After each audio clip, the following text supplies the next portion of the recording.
O Caminho Infinito, de Joel Salom Goldsmith. Capítulo 1. Assumindo a imortalidade. No princípio era o Verbo, e o Verbo era com Deus, e o Verbo era Deus, e o Verbo se fez carne. Entre aspas, o Verbo se fez carne. Fecha aspas. Mas ainda é o Verbo. Não mudou sua natureza, sua qualidade ou substância por ter se feito carne. A causa tornou-se visível como efeito, mas a essência ou substância continua sendo o Verbo, o Espírito ou consciência. Por este prisma, podemos compreender que não há um universo espiritual e um universo material, mas que o que se nos apresenta como o nosso mundo é o Verbo feito carne, o Espírito tornado visível, ou a consciência que se expressa como ideia. Todo o erro que se consumou durante os séculos baseia-se na teoria ou crença em dois mundos, um sendo o reino celeste ou vida espiritual, e o outro um mundo material ou existência mortal, separados um do outro. Apesar desta crença em dois mundos, o homem sempre tentou levar a harmonia às mazelas da existência humana, tentando, por meio da oração, fazer contato com tal outro mundo, ou reino espiritual, para que o Espírito, ou Deus, atue na chamada existência material. Comecemos por entender que o nosso mundo não é um mundo errôneo, mas trata-se do reino da realidade do qual mantemos um falso conceito. Para obtermos saúde e harmonia em nossa vida, não temos de nos desfazer nem mesmo mudar este universo material e efêmero, mas bastará corrigirmos a visão limitada que temos da nossa existência. O pesquisador da verdade começa sua busca com um problema, talvez com vários deles. Os primeiros anos de sua busca são empregados na superação da desarmonia e na cura das doenças pela oração a um poder mais alto ou pela aplicação das leis espirituais ou da verdade às condições humanas. Chega, porém, o dia em que percebe que a aplicação da verdade aos problemas humanos já não funcionam mais, ou, pelo menos, não como funcionava no início, e que já não traz a mesma inspiração e satisfação aos seus estudos. Por fim, receberá eventualmente a grande revelação. Os mortais podem assumir a imortalidade apenas na medida em que anulem a mortalidade. Eles não podem acrescentar harmonia de espiritualidade imortal às condições humanas. Entre aspas, o homem natural não compreende as coisas do Espírito de Deus, pois que lhe parecem loucura, nem pode entendê-las, porque só se podem discernir espiritualmente. Fecha aspas.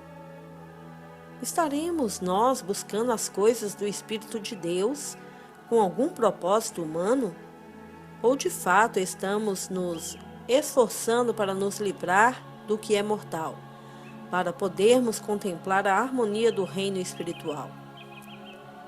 Enquanto lutamos e combatemos os pretensos poderes deste mundo, combatendo a doença, o pecado e a carência, o sentido espiritual, por sua vez, revela-nos que o meu reino não é deste mundo.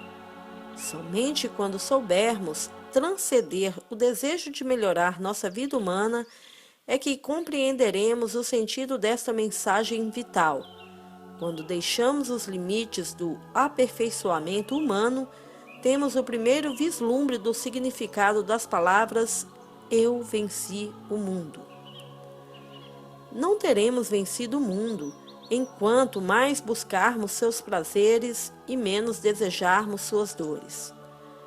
E se não superarmos a postura de luta contra as coisas do mundo, não entraremos no reino das coisas do céu.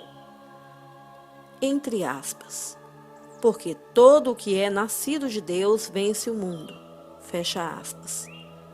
A consciência espiritual vence o mundo, tanto os prazeres como as dores do mundo.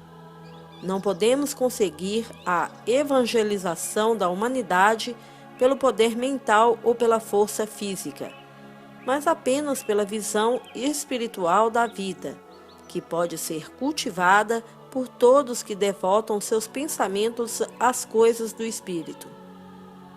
Porque tudo o que está no mundo, os prazeres da carne, os prazeres dos olhos, o orgulho, não vem do Pai, vem do mundo. Observemos, por um pouco de tempo, nossos pensamentos, nossas ambições, interesses e vejamos se a nossa mente está voltada para a nossa saúde, para os prazeres dos sentidos ou para os ganhos mundanos. Se constatarmos tais pensamentos mundanos, aprendamos a afastá-los, pois já não estamos no caminho do aperfeiçoamento das coisas humanas, mas a caminho do reino espiritual. Entre aspas.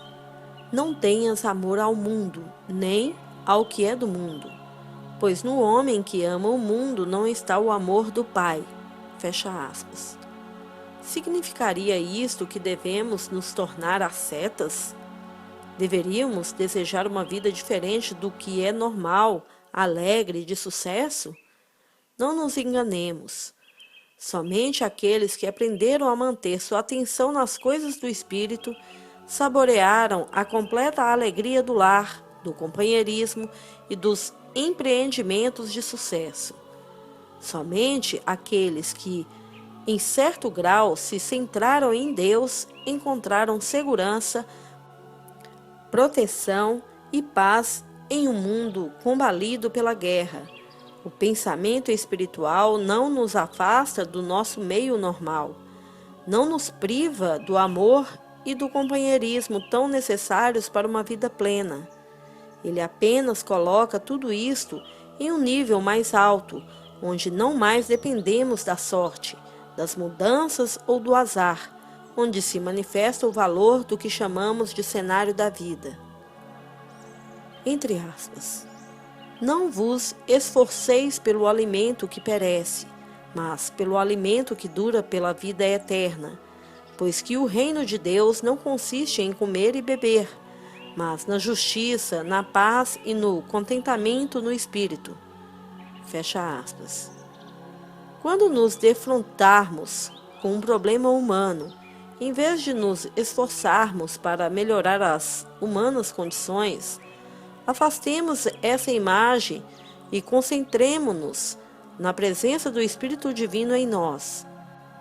Esse Espírito dissolve as aparências humanas e revela a harmonia espiritual, ainda que essa harmonia se nos apresente como uma melhora de saúde ou de riqueza. Quando Jesus alimentou as multidões, o que apareceu como pão e peixe foi a sua consciência espiritual de abundância. Quando curou os doentes, foi o seu sentimento da presença divina que se manifestou como saúde, força e harmonia.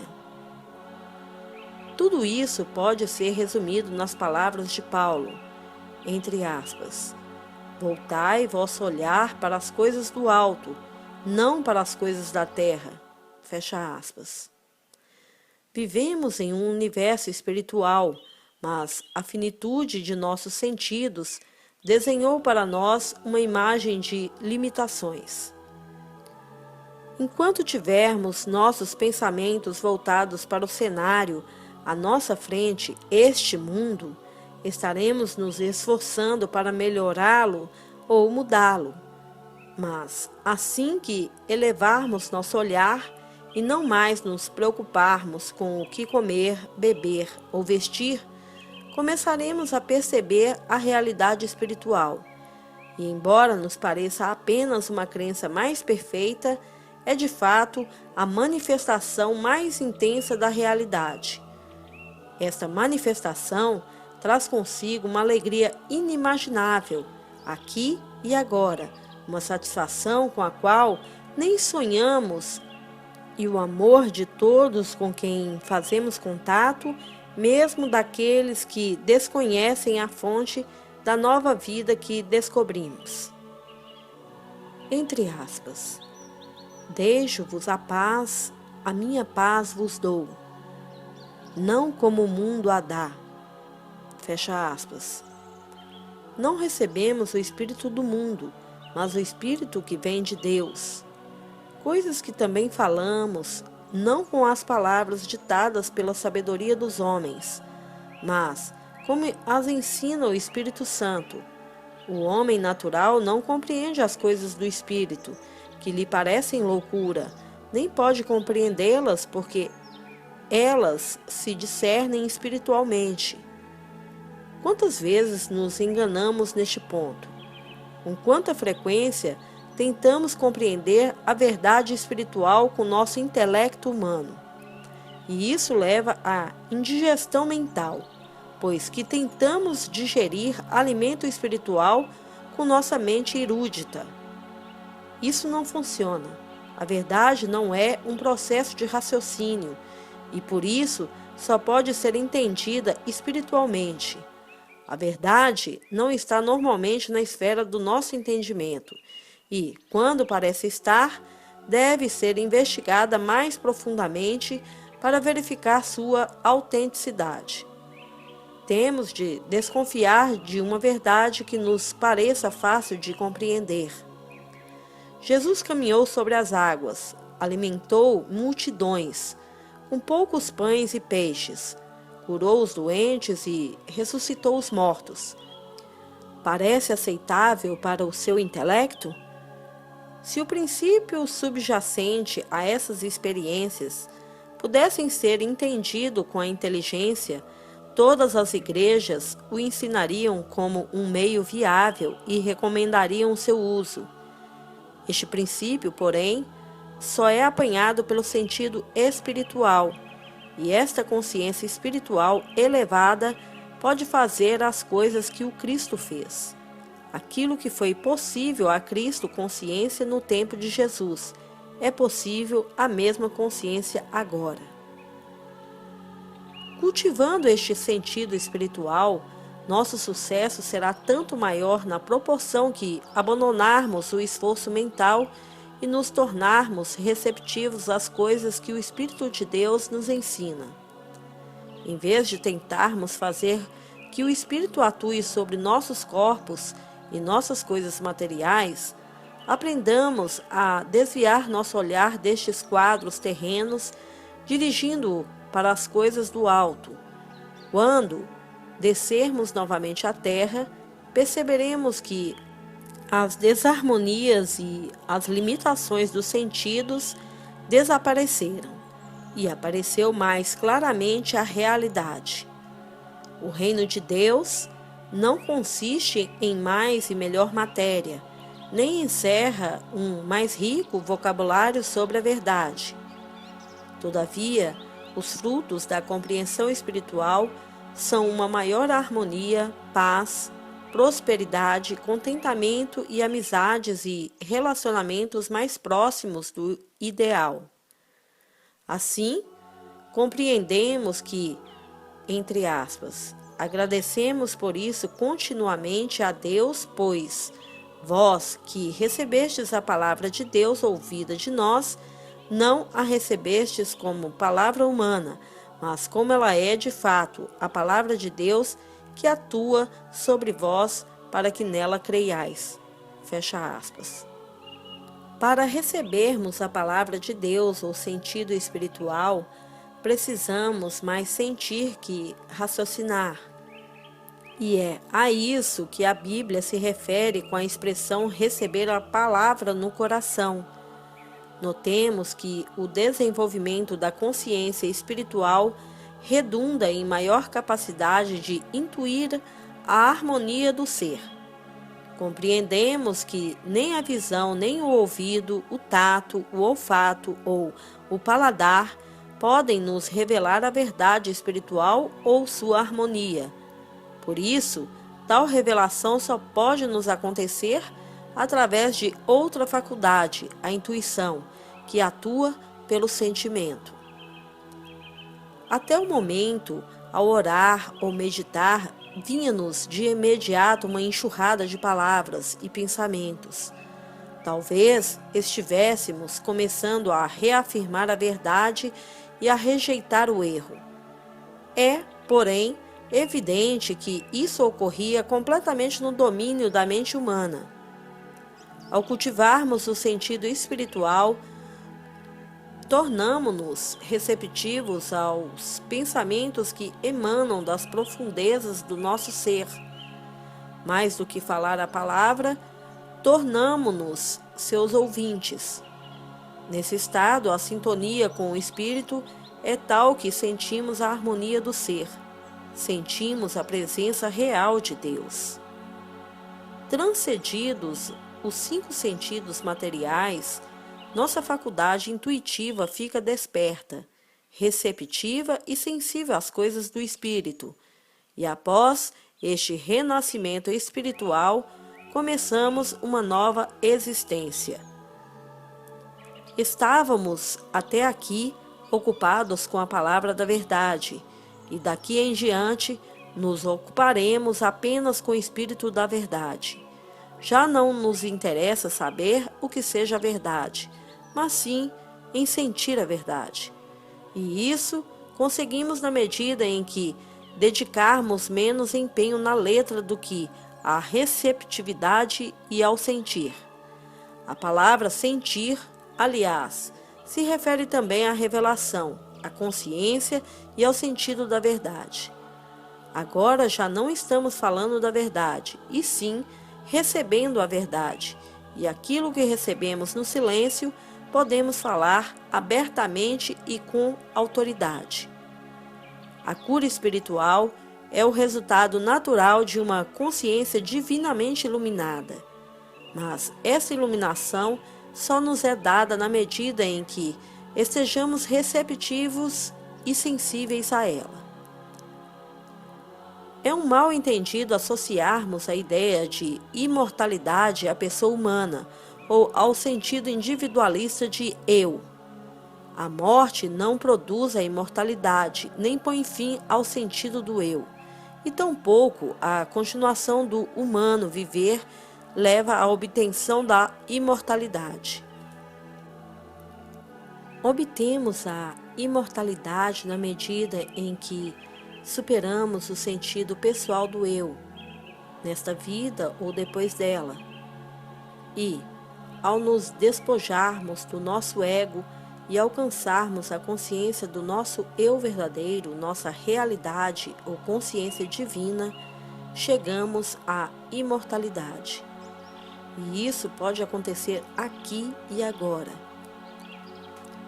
Ao contrário, o desejo de perpetuarmos nosso falso conceito de corpo e seu bem-estar nos amarra à morte, nos enleia na mortalidade.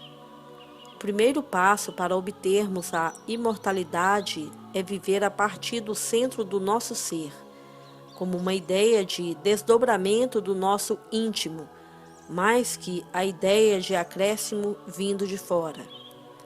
É mais no sentido de dar do que de receber, de ser mais que obter. Nessa consciência não há julgamento ou crítica, ódio ou medo, e sim um sentimento contínuo de amor e de perdão. Não é coisa fácil descrever a alegria e a paz da imortalidade, pois para aqueles que não querem abandonar seus atuais conceitos de ser, ela pode transparecer um processo de extinção. Mas não é bem isso. Ela é a eterna preservação de tudo o que é real, belo, nobre, harmonioso, gracioso, altruísta e pacífico. É a realidade trazida à luz em substituição à ilusão dos sentidos. É o despertar da consciência da infinitude do ser individual, em substituição ao sentido finito de existência. O egoísmo e o amor próprio se vão de nós quando temos a percepção da divindade do nosso ser. Esta percepção nos ensina a ser pacientes e indulgentes com aqueles que ainda lutam com a consciência material mortal. E isto é estar no mundo e não ser do mundo.